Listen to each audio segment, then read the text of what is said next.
Hello friends, welcome back to the channel. Today we are starting a fanfiction that is probably going to take a little while to get through. This one is a longer one in terms of chapters, not too bad in terms of words. And I say bad as in like it's going to take me a long time to do it. This fic is 125,700 words ish. It is rated mature. The relationships that are in the fic are Bakugou, Katsuki, and Kirishima Eijirou as a couple and as friends. Obviously, with that ship, it is a My Hero Academia fanfiction. The characters that are in here, there are quite a few. There's Bakugou Katsuki, Kirishima Eijirou, Midoriya Izuku, Todoroki Shoto, Class 1A, Fat Gum, Eri, Present Mike, Ashido Mina, Denki Kaminari, Kirishima's family, Bakugou's parents, Saruhanta, Jiro Kyoka, Shinso Hitoshi, Uraraka Ochako, and Tenya Ida. Some of the tags for this fanfiction are Pro Hero Bakugou Katsuki, Pro Hero Kirishima Eijirou, characters are pro heroes, found family, mutual pining, aged up, other additional tags to be added, Baku Squad, freeform, science is weird, I don't really know how to use tags, domestic, child neglect, slow burn, first date, first kiss, fake/pretend relationship, friends to lovers, skipping steps, Latino Sarohanta, other relationships, freeform, and idiots in love. So this fic in total is 40 chapters. I think I'm going to record them in twos because most of them are not too long. If any that I come across are longer, then I'll just do a single chapter. But, that means that this whole fic is going to be 20 videos minimum. I absolutely love this fic. This one is called Codominance. It's by CurlyStar09, and I actually love this. This one inspired me to write my own. That is kind of on the same vibe as this. I just haven't finished it yet. All right, here's the summary. Dynamite and Red Riot are some of the top heroes in Japan, and that is why they're called in for a raid mission. A raid that was supposed to be easy enough. Get in, restrain the villains, don't let anyone escape. That is, until they discovered what the villains were doing in the base. Codominance is a relationship between two versions of a gene. Individuals receive one version of a gene called an allele from each parent. If the alleles are different, the dominant allele usually will be expressed, while the effect of the other allele is called recessive, and it's masked. In codominance, however, neither allele is recessive and the phenotypes of both alleles are expressed. Chapter 1. The Raid. Dynamite couldn't help but grin widely as he arrived at the meetup point and saw some familiar faces. Being a pro hero meant having a busy work life with little to no time for a social life, especially as the number 2 hero in Japan. The fact that he had been on yet another mission overseas for the past 3 months and had just gotten back made it all that much better. Then he saw a familiar head of long, red hair a good distance away, and his grin turned wicked. Red Riot hadn't spotted him yet. He was standing with his back towards the entrance, rookie move, as he talked to some extra that Dynamite did not know or care enough to find out. He took a step back, bending his knees as he did the mental math of how big an explosion he would need and how high he would have to jump. He readied himself, some people seeing him and already knowing immediately what he was planning, and started moving out of the way. The extras that didn't know stared at him in confusion. Dynamite let out a chuckle before he made 2 simultaneous quirk explosions with his hands as he launched himself towards Red Riot. Oi, shitty hair, he yelled. Red Riot turns around at both the explosions and the well-known nickname with an expression that Dynamite could only describe as an honestly surprised face, only to change to panic. Dynamite crashed into him full force not even a second later. Anyone else would have been taken down by a grown-ass man tackling them, let alone with that much force. But Riot wasn't just anyone.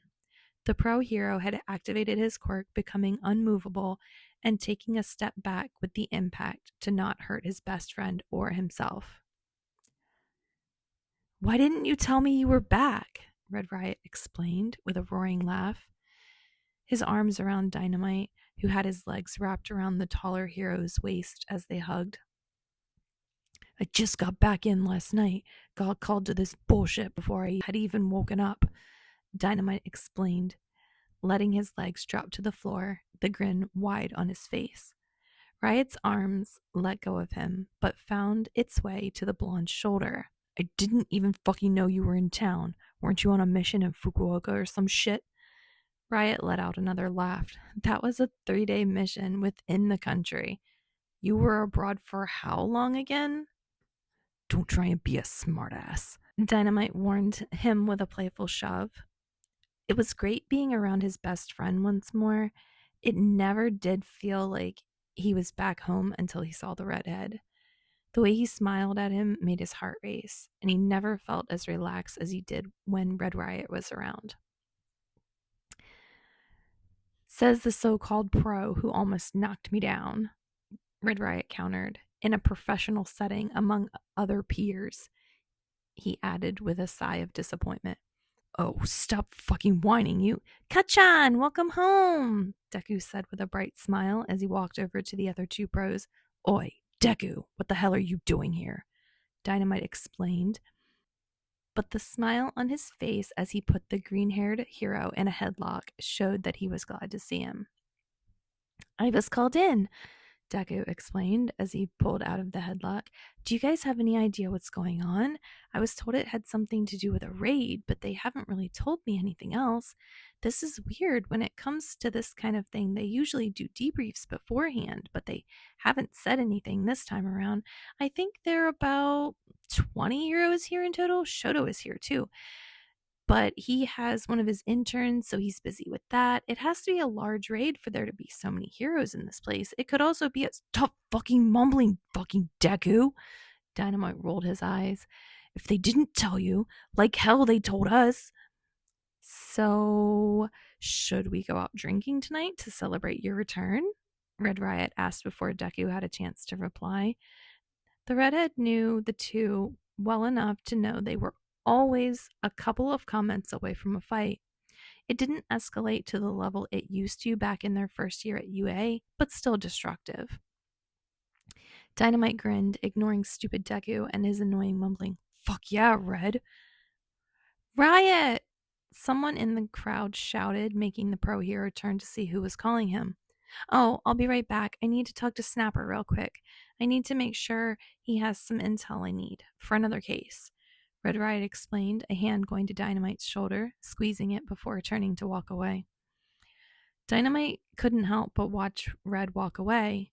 Red Riot, Kirishima Eijirou. The man built like a mountain, and he could probably take a mountain down if he wanted to.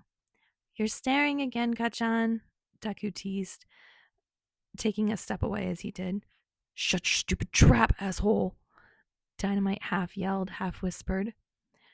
You're the one that did that jump into his arms as soon as you saw him, Deku chuckled. I will tear your tongue out, Deku warned. I just don't understand why you haven't told him how you feel, Deku explained.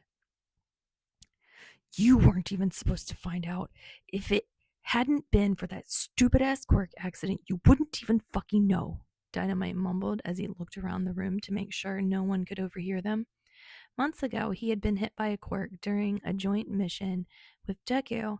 It hadn't even been from one of the villains, but one of the civilians he rescued getting spooked. It was just a low point all around, and he refused to speak of it. Deku was the fucker who kept bringing it up.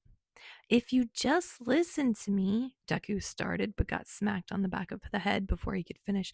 I said shut the fuck up already, Dynamite growled. Oh, so you're back. Welcome home, the voice said behind them. Both of them turned to find Shoto with a small smile, but looking a bit bored. Oi, half-and-half bastard, get your stupid ass fucking boyfriend to shut up, Dynamite demanded. I like when Izuku talks, though, Shoto said with a frown. Ha! Deku responded as he got away from the blonde to go hide behind his boyfriend. The number one hero needed protection from his boyfriend. You little shit, get back here so I can beat your ass. Dynamite glared at Deku, small explosions going off in his hand. As if you could take me down, number two, Deku countered, but didn't get close. Oh, now you fucking done. Katsuki, leave him alone, Red exclaimed as he got back to the group. What's going on? He looked between Dynamite and Deku as if he was trying to figure out what made the blonde so angry in such a short time frame. Do you want to tell him, Gachan? Deku smirked. Dynamite could only glare. Luckily, before anyone could ask any more questions, someone called all the heroes' attention. The briefing was about to begin. Time passes. The Heroes Commission gave them all a full rundown of the situation. They had found a hideout of villains who were trying to start the new League of Villains. Some had been part of the war and had evaded capture. They had an idea of how big the base was, but very little information of who or what was inside of it. There was speculation of a lab for quirk experiments. It was a risky operation, so to cover more ground, no one was to go in alone and would be in pairs. The Hero Commission representative started explaining more of the plan. With everyone in pairs, more ground will be covered at a quicker pace, and there will be less chance of anyone to escape. We know there are escape routes here and here. The man used a laser pointer and indicated 2 different places on the map of the mountainside the base was built into. We have 4 heroes at each of them as a precaution. Have you decided who's paired up with who? One of the heroes standing a couple feet ahead of Red Riot asked. Red was standing next to Dynamite and his other 2 friends. The plan seemed simple enough, and the question was something that everyone was worried about. He had been thinking about it himself. As soon as they had mentioned pairs, his mind had gone to Dynamite, just to quickly shake his head at the idea. They would probably want the top 2 heroes together. He understood that. Why put the second best with someone who wasn't even in the top 5? His heart felt heavy in his chest. Maybe it was for the better. He had been pining for his best friend for years, but he knew very well that if anyone deserved the best, that person was Bakugou Katsuki. He was far from the best. He knew that better than anyone else. He had been stuck at number 6 for 2 years now, unable to break the top 5. We've picked out a few of the escape routes. Other than that, you're free to offer any input that you may have on the matter, the man says as he looked around the room with a bit of a bored expression as he looked through his notes before calling out the 4 heroes assigned to the escape routes. The meeting continued, but it didn't take long after that. Come on, shitty hair, Dynamite said as he started walking towards where they were told to head for their comms for the mission. Me? Shouldn't you head over with Deku? Red Riot asked as he scratched the back of his neck nervously. In response, he got a disgusted face. Why the fuck would I go with Deku? You and I make the best fucking team, and that nerd only slows me the fuck down. The way the blonde said it without hesitation before walking off. Riot couldn't help the smile that spread on his face as he rushed to follow him. It didn't take long for everyone to be ready. The pairs came together rather easily, and soon enough everyone was ready to go. It was still early in the day, and the base was half an hour away by helicopter. It was going to be a long day, to say the least, but Riot couldn't help but feel excited at the fact that he got to fight along his best friend again. Time passes. The adrenaline was high as Dynamite exploded at the entrance of the base. Alarms started blaring almost immediately as the heroes made their way inside. The guards started heading their way from 3 different hallways. Red and I will go this way, Dynamite told the others as he went to punch the closest guys to his left. Shoto and I will take this one, Deku exclaimed as he headed towards the right hallway. The Hero Commission believed that the hallway in the center required more people, since it would lead to more pathways. Deku directed all of the other heroes towards the tunnel in the center. Let's go. We can't let anyone get away. A pair of heroes they didn't really know followed Dynamite and Red Riot, but they stayed out of the way of the two friends as they fought the villains in perfect synchronized movements. Dynamite couldn't help but grin as Riot threw a villain his way for him to punch to the ground. Right after, he called Riot to duck to send an explosion towards a group of approaching villains. There were a lot more villains than they had been expecting from the report. It was like the League of Villains would never leave them alone, and it was so fucking annoying. They had spent so much of their high school lives going after those bastards, and now, at 27, he was still having to take down more people that claimed to be part of that fuck-up group. Handcuff him, Red Riot called out to one of the heroes following them as he threw a villain over his shoulder, as if he was a stuffed animal. Maybe the extras following them around wasn't such a bad idea. They hadn't had to stop to handcuff anyone, leaving them free to continue fighting without stopping. Hey, Red, how much you want to bet we can clean up our hallway before Deku and Shoto clean up theirs? Dynamite called out as he sent an AP shot at a villain who was pointing a gun at them, hitting him right in the hands, making him drop the gun. Red Riot let out a laugh as he dodged a couple punches before stopping one with his hand as if catching a soft throw. Are we betting against each other or Deku and Shoto? He twisted the villain's arm before punching him in the face, knocking him out with one hit. Fucking brilliant idea, Dynamite said as he sent another villain towards the wall. Oi, Deku, he said into his comm. I bet we could fucking clear out our area of the hideout before you two bastards do. What are we betting? Deku's voice came over the comm. Loser buys drinks and dinner. Winner picks the place. Kirishima said into his comm as he tore a door off his hinges to make sure there were no villains on the other side. Dynamite couldn't help but stare for a second. It was so fucking hot seeing Red do shit like that as if it was a piece of cardboard and not a heavy metal door. Guess we're eating soba tonight. Shoto's voice came over the comm.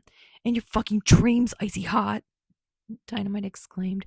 We're going to get some nice expensive steak dinners. Is it a bit unprofessional for us to be making bets like this in the middle of a mission? Deku asked suddenly.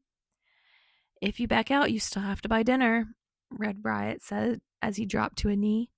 Dynamite grinned, wasting no time using him as a stepping stool to launch himself into a group of villains that were approaching, setting off explosions to take them out all at once. Fucking awesome, Dynamite grinned. We hadn't gone bowling in a while, had we? Red Riot mused playfully. The fight continued. The hallway was a lot longer than they had expected, but after the first few initial confrontations, they were mostly checking rooms and closets for anyone hiding in them. A lot of villains gave up without a fight, which had the blonde hero feeling rather annoyed. He finally got to fight alongside his best friend once more after so long, and they weren't even putting up a fight. We're pretty much done over here, Red Riot said into his comm as they were checking the last few rooms in the area. A rock wall at the end of the hallway, marking the end of the line for the villains. Does anyone else need assistance? Oi, Deku, are you guys fucking done or did we just win? Dynamite says as he dragged the last of the villains into a pile on the floor and the extras were still handcuffing a few more villains. Different teams checked in, saying that they were almost done on their end, or that they had their situation handled, but still no word from Shoto and Deku. Red Riot turned to Dynamite, who was having the same thought. Something was wrong.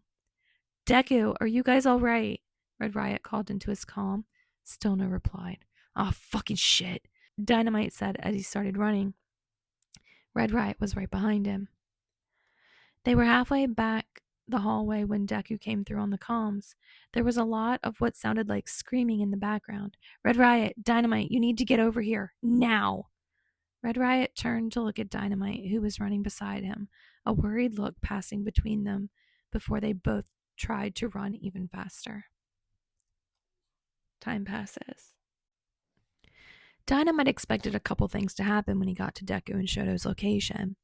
He expected them to be outnumbered, or maybe they had fallen into a trap. Worst case scenario, they had been taken down and Red and he was on a rescue mission of some sort because Deku lost focus whenever the half and half bastard was around, and he fucking warned him about it too, the dumbass. What he didn't expect was to see Deku awkwardly holding a screaming infant while Shoto restrained a lady wearing a lab coat. She was fighting viciously against him, screaming at him to let her go. "You heroes don't understand the importance of what I'm doing here. Society is sick," she screamed, her black hair in disarray from the struggle. She spotted Red Riot and Dynamite. She stopped screaming and just glared at them. Red Riot didn't waste any time. He took a couple of steps forward, taking the screaming child from Deku. "What's going on?" As he cradled the baby that couldn't be more than 8 months old. Where did this baby come from?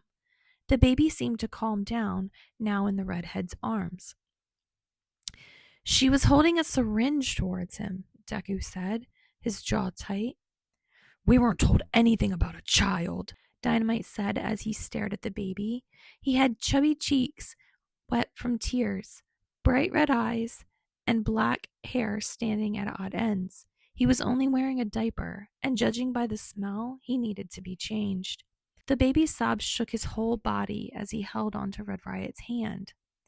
"I don't think they knew," Deku said as he headed over to the computer.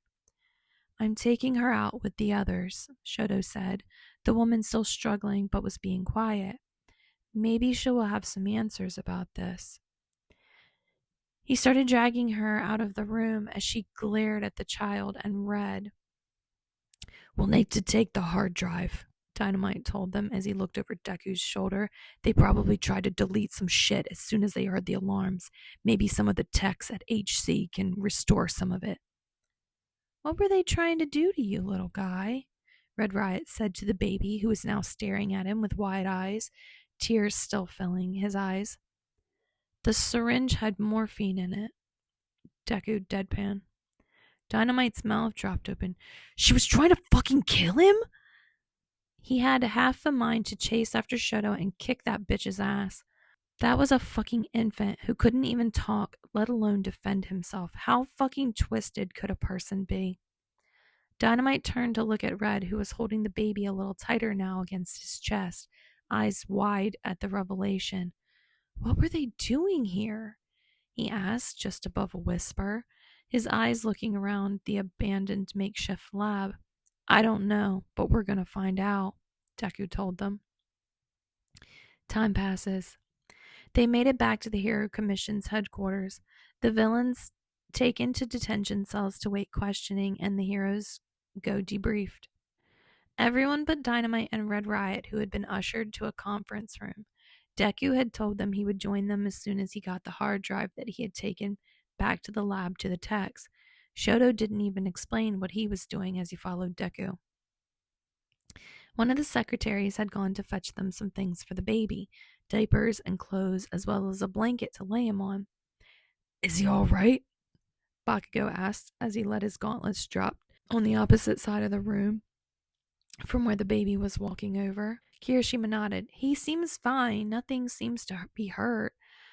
We'll need a checkup, though." The baby was laying on his back on his new blanket on top of the conference room table, his eyes wide, taking everything in. Kirishima was sitting in front of him, holding one of his tiny hands in his own. "What were those fuckers doing?" Bakugou wondered as he went to sit next to Kirishima. The baby turned to look at him, his eyes wide and curious. Those red eyes. Bakugou was sure he had seen those red eyes somewhere before. He reached out with a hand, brushing the baby's hair carefully. "Should I be offended that they got him a Deku-themed onesie?" he huffed, looking at the hideous green thing. Kirishima let out a sigh. "It's just for now. You can buy him Dynamite merch later, depending on what they decide to do with him." Kirishima's face turned serious as he thinks on that one. "I was thinking Red Riot. He seems to have taken a liking to you," Bakugou hummed. Oh, he would look very manly in that for sure, Kirishima laughed. Do you think his parents were villains? Bakugou asked, hoping otherwise. Hopefully they were out there worried sick over their little boy. That way they could take him back to a loving home. They don't talk for a bit, only the sounds coming from the baby babbling to himself and hitting Kirishima's hand absent-mindedly. There would have to be DNA testing or for whatever family they found for the baby. Make sure he didn't fall into the wrong hands. Fuck, this was going to be a lot of paperwork as well. Hey, Kirishima says to the baby who'd started trying to pull the redhead's hand into his mouth, are you hungry? Oh shit, he hasn't eaten, has he? Bakugou realizes as he starts looking at the bag of things the secretary got for the kid. Before he can figure out how the formula works, the door slams open. Deku stands by the door, a file in hand, eyes wide as he stares at them before his eyes fall on the baby. Todoroki is with him, also openly staring at the baby. Neither of them say a word. What the hell is that for? Bakugou demands as Deku walks over slowly. I know who the kid's parents are, Deku started saying, but snapped his mouth shut. Well, who they technically are. Kirishima's eyes light up as he stands, picking up the baby along with him. You do? Please tell me they're nice people. Are they coming to get him now? Deku just stares at Kirishima, his mouth opening and closing a couple times. Todoroki places a hand on his shoulders as if for support, giving his boyfriend a nod, as if telling him to go on. The lady, villain, the one that was with him when we found him, has a quirk that allows her to manipulate DNA. According to her file, it was a very unique but weak quirk that lets her rearrange small parts of DNA if she knows what she's looking for in the genetic makeup. Deku walked closer to them as he talked. She had been using it to create villains using heroes' DNA to make sure the kids are gifted in talent and useful quirks. A way to make sure they have the greatest potential according to her notes that are very detailed about what she expects from every single trial. The problem is that this is very time consuming because she has to do this part by part as if she's building a human from nothing but contrasting DNAs. Also, it isn't very stable. They've been doing it for a while and... Izuku, breathe, Todoroki tells him as Bakugou and Kirishima just stare at the green-haired man. Deku takes a breath, running a hand through his hair. There was only one successful trial, number 76, and it's him, Deku tells them. His eyes fall on the baby in Kirishima's arms. Wait, they used hero DNA? Kirishima asks, eyes wide. That means that technically the parent or parents are heroes, right? Maybe they would be willing to take him in. That's right, Bakugou realizes. We need to contact whoever they are. They need to know about this. Oi, Deku, you know whose DNA did that crazy bitch use? Deku lets out a shaky breath as he opened the file and let it fall on the table to reveal a mess of notes and formulas Bakugou didn't understand, but the names at the top of the file made his eyes wide. She used DNA from pro heroes Dynamight and Red Riot, Deku said as he stared openly at the baby as if trying to piece together something. Kirishima and Bakugou stared at each other for a moment before they turned to look at the infant who was babbling to himself as he sucked on his hand. Suddenly, Bakugou realized why the eyes looked so familiar. The baby's eyes were exactly like Kirishima's. Chapter 2. Planning. This chapter does have a trigger warning for murdering infants, so please be aware of that trigger warning if you are going to continue listening. A lawyer lackey from the Hero Commission joined them shortly after with questions that none of them knew how to answer. Bakugou was too busy ignoring him, taking turns staring at the baby and then Kirishima, who hadn't said 2 words since the revelation. How were they able to do this? Bakugou spoke up suddenly. Apparently, hero DNA is easy to access if you have people working in hospitals and stealing blood-covered bandages and such, Deku explained as he ran a frustrated hand through his hair. This is why we insist heroes get treated at facilities pre-approved by hero commissions, the lackey said as if it was an obvious solution. You said there were 75 others. Kirishima spoke up suddenly. Deku nodded, his hand becoming a fist at his side. 75 other attempts. A lot of them didn't make it to full term and were never born. Others... Todoroki placed a hand on his boyfriend's shoulder. The others used other combinations of hero DNA, mostly the number one's DNA. The babies were seen as defective once testing revealed that they were quirkless, and they were disposed of, Deku finished. They killed so many because they weren't what they wanted. Some were born with deformities or health problems. They wasted no time trying to start over. Deku was mad. The calm anger that Bakugou knew meant something was going to get smashed into next week if they were lucky to wake up then. So, about the child. The Hero Commission will take custody and... No! Kirishima said as he picked up the baby, holding him carefully against his chest. The Hero Commission will have nothing to do with raising him. I will take him. I'm his father, after all, right? There's the problem of people finding out what the baby is, the lackey continued. Then don't let it get out to the press. You guys are supposed to be good at that, right? Kirishima barked back. One of his hands brushed the baby's hair back. The baby reached up, grabbing Kirishima's hands with his own. Kirishima, this is going to be a lot. Hero work and a single parent. Would you be able to... Deku didn't know how to finish. Who the fuck said I was going to let him do this alone? Bakugou spoke up suddenly, standing up to glare at anybody who tried to challenge him. He could feel Kirishima's eyes on him, though, and that made him nervous. What if Kirishima didn't want his help? What was he supposed to do then? We cannot allow, the lackey started protesting. You don't want this to get out. We are your best fucking option, Bakugou told him. Or would you like to go into a legal battle with us over custody? Explain why a baby with our DNA should be under your care. The lackey stared at him openly for a while, as everyone in the room stared at them. But Dynamite had never backed down from a fight, and he wasn't about to start now.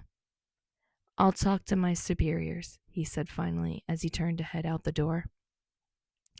Once he was gone, Deku turned towards them. Are you guys sure? This would be a lot. Besides, you guys have hero work on top of taking care of a baby. I have vacation days I haven't used up, Kirishima said quickly, his arms tightening around the baby protectively, and I'm sure Fat Gum would have no problem with me taking some time off for this. I have my own agency. I can take time off if I fucking want. Bakugou huffed, crossing his arms across his chest. Do you guys even know how to parent a kid? Todoroki asked bluntly. Bakugou hesitated for a second before responding.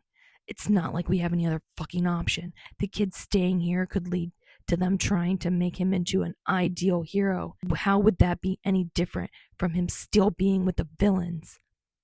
Todoroki nodded, and Bakugou knew he had made his point. The kid was not safe with the Hero Commission. The best option was Kirishima and him raising the baby together, giving him a loving home. They could protect him, and most importantly, he was sure no one had as good of intentions as they did. Can you leave us alone for a bit? Kirishima spoke up suddenly. I think Bakugou and I need to talk this over a bit, he explained. Deku nodded, pulling Todoroki out by the hand after him. I'll start looking more into the research notes. Hopefully we can find out more of their plan. Bakugou watched them leave before turning to Kirishima, who could not stop looking at the baby in his arms. Bakugou's heart started beating wildly in his chest, and he couldn't seem to be able to speak. That was Kirishima, who he had been in love with for years, holding their child. It felt like the universe was playing a cruel joke on him since this hadn't happened like he would have liked. You don't have to do this, Kirishima said, finally looking up at Bakugou, taking the blonde by surprise. What do you mean I don't have to fucking do this? You have your career to think about. You're always off on a mission. A baby would put a stop to a lot of that. Besides, I can handle the... Shut up, Bakugou told Kirishima as he made his way over to him, tempted to place his hand on Kirishima's cheek to make the redhead look at him. Instead, he reached over to brush the baby's hair. Fuck, the kid really did look like Kirishima. I'm doing this because I think it's the right thing to do. I'm not going to leave you alone. This is going to affect your fucking career. You shouldn't be doing this alone. Kirishima turned to look at Bakugou, his eyes full of worry. You won't regret this?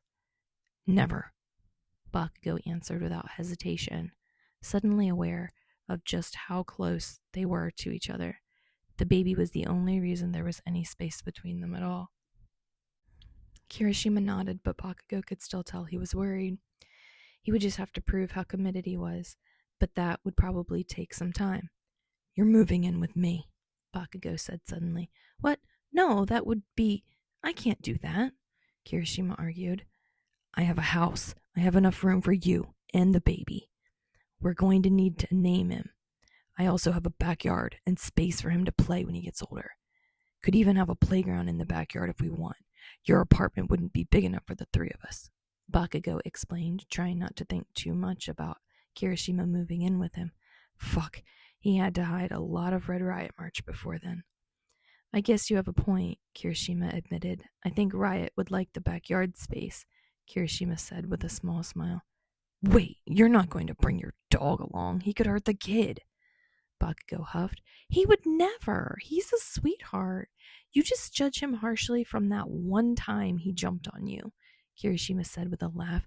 Besides, your cat is more of a threat than my sweet Riot. Al would never. Bakugou defended his cat Alboroto. We will figure that out later, Kirishima said with a shake of his head as if he was trying to fight a laugh. First things first, are you sure you can take time off? I already said I could, shitty hair. Bakugou rolled his eyes with a bit of a grin. All right, so what are we naming this little guy then? Kirishima looked at the baby, who'd started to drift off. No clue, Bakugou said as he watched the baby nodding off. But I am for sure exploding that onesie as soon as possible. No kid of ours is going to be caught wearing Deku merch. Ours, Kirishima echoed, eyes wide as he looked down at the now sleeping infant. Time passes. The Hero Commission had rules for them because, of course, they needed to make rules for something so complicated. The rules were simple enough, Kirishima thought. They just had to make sure the baby was healthy, most of all due to how he was created. The first rule was that they would be required to have monthly checkups for the baby. The second was that no one was allowed to know that they suddenly had a child. The only people allowed to know were other heroes, and that was a limited list. Only those they were close to, and even they had to be pre-approved, resulting in them taking a good portion of time writing a list of people they wanted to know about their situation. Most of the list was made up of their former UA classmates and teachers. Bakugou tried to argue about their parents knowing, but got a constant no matter what he tried. Bakugou grumbled to himself at the fact that he had lost the argument. The third was that they would be involved in the rest of the case while Deku finished looking into the data they had taken. There was a lot, and the number one hero had a busy schedule without the new assignment. We will provide you with anything you need for it. Diapers, formula, even provide babysitters if needed, the lackey, as Bakugou kept referring to him, said. Kirishima felt a bit rude for not catching the man's name and the fact that the nickname had stuck. He's not an it, he's a person, Kirishima clarified for what was probably the 10th time. We don't fucking need anything from you. Bakugou stepped in, a hand on Kirishima's shoulder. The baby was sleeping on the table on his blanket, undisturbed by the heavy conversation going on around them. I don't want you fuckers claiming we owe you shit we could have done for ourselves, Bakugou told them. Besides, I already ordered everything we need. Bakugou grinned widely, lifting his phone for everyone to see the purchase order on it. Got him some Dynamite and Red Riot onesies. He's gonna look fucking awesome. That is all well and done, but the commission will be available for any assistance needed, especially during missions and such, the lackey continued. We will keep that in mind, Kirishima told him, already tired of the red tape that seemed to be coming with the situation. Thank you. Can you please just let us do the planning? Both of us have agreed not to take on any missions for about a month. Kirishima couldn't help but feel like that was a long time, but also as if it was too short. Yes, I will be around if you need anything. The lackey hesitated. He will be coming home with us today as well, Kirishima told him, not even asking if it was possible. He can get his checkup and we will leave immediately after. The lackey just nodded, unable to argue against two bro heroes. He turned and left quickly, already mumbling into a phone he pulled out of his pocket. Do you think he hates us yet? Bakugou grinned. Probably, Kirishima chuckled. The doctor they're taking him to. He's safe? Yeah, Bakugou answered quickly. From what I heard, she was trained by a recovery girl, so I think we can trust her. Just in case, we'll make sure they never do a checkup without us around. Kirishima nodded, a bit of nervous energy in his stomach going away. Not all of it, but enough for now. He was freaking out, and he tried to seem calm on the outside, if only to make sure no one questioned if he could do this or not. If he could raise a child with the man he had been hopelessly in love with for years and not falling apart in the process. Just knowing that they would be living together made him sweat nervously. He wasn't sure he would be able to survive this. We still need a name, Kirishima mused instead, which seemed doable at the moment. Oh, I can come up with a name for him, Bakugou offered. I don't... Do you not trust me? Bakugou huffed. Great explosion murder god Dynamite. Kirishima deadpanned as an explanation. Bakugou rolled his eyes. You say that as if it isn't the best hero name you've ever heard. Bakugou, you are my bro, and I feel like our friendship is too important to throw away over me telling you the truth about your hero name, Kirishima said, but the little smile on his face gave it away that he was joking. Bakugou let out a humorless chuckle. You little. We can come up with a name later. I think I just want to get him out of here right now. Kirishima let out a sigh. We can take him home soon enough, Bakugou promised. We can start planning your move as well. How fast do you think you can? I can move within a couple days, probably, if I hire a moving service. Kirishima considered. The baby stirred on the table, pulling their attention. Sounds like a plan, Bakugou said with a nod. Kirishima felt a slight blush at that. He was actually going to move in with Bakugou, with their child. It felt so unreal, like a dream almost. The problem is that it wasn't like Bakugou wanted him, at least not in the way Kirishima hoped for, not in the way Kirishima wanted. It made his heart feel tight in his chest, but it was what they had to do. They needed to make sure the child was safe. That was going to be their main focus now. Everything they did was for him, even if Kirishima had to push down his feelings for his best friend. All right, friends, thank you so much for joining me for chapters 1 and 2, this first part. I very much hope that you will come back and join me for the next piece, and I will see you next time.